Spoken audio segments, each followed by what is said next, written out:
This new protocol aims to reduce the number of patients presenting to hospitals that could instead be managed under their own care, the care of their primary care physician or PCP, or through other approved alternative means.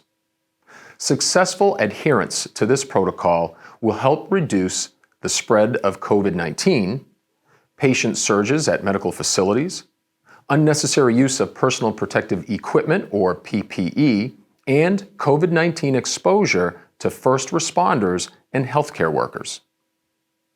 Now, let's discuss a few example patients and how the new protocol would apply to your actions and decisions for patient care and transport. After, we'll discuss the process that you will follow in the event that you make a non-transport decision. For our first patient, they have any or all of the following: a history of travel from a COVID-19 affected area, close contact with a laboratory-confirmed COVID-19 patient, and or perhaps no signs, symptoms, or complaints.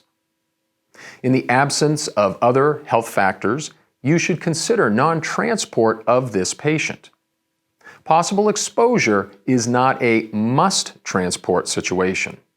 For our second patient, you are now seeing some signs or symptoms suggestive of an uncomplicated COVID-19 infection. You assess that they have stable clinical impression with appropriate vital signs and any of the following: fever, cough, muscle aches, or fatigue.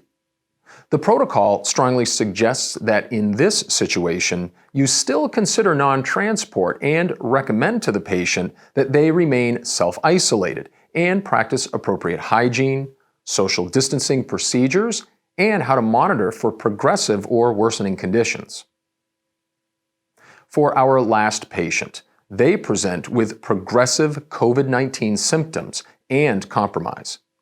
In addition to minor or moderate symptoms, they have any of the following: abnormal clinical impression and or vital signs, difficulty or trouble breathing, persistent pain or pressure in the chest, new confusion or an inability to arouse, cyanosis of the lips or face, or suspicion of a non-COVID-19 related medical condition. For this patient, you must still transport them to an appropriate receiving facility. You should expect that patients will have a variety of reactions to a decision to not provide medical transport.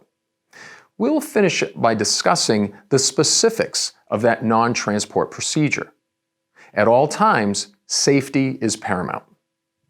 Situational awareness must be maintained with regard to first responder safety when discussing non-transport options with an individual that has activated the 911 system. Additional resources, to include law enforcement, should be considered before the scene escalates to the point where they are needed. All patients deemed alert and oriented and who have capacity for decision-making will receive a comprehensive assessment, including a complete set of vitals. In the event a comprehensive assessment is refused or is not possible, this should be documented in the narrative. Patients should be informed of assessment findings, educated on current resources, as well as Department of Health and Human Services or DHHS guidance for self-isolation. The patient or guardian must sign the refusal per the refusal of care protocol.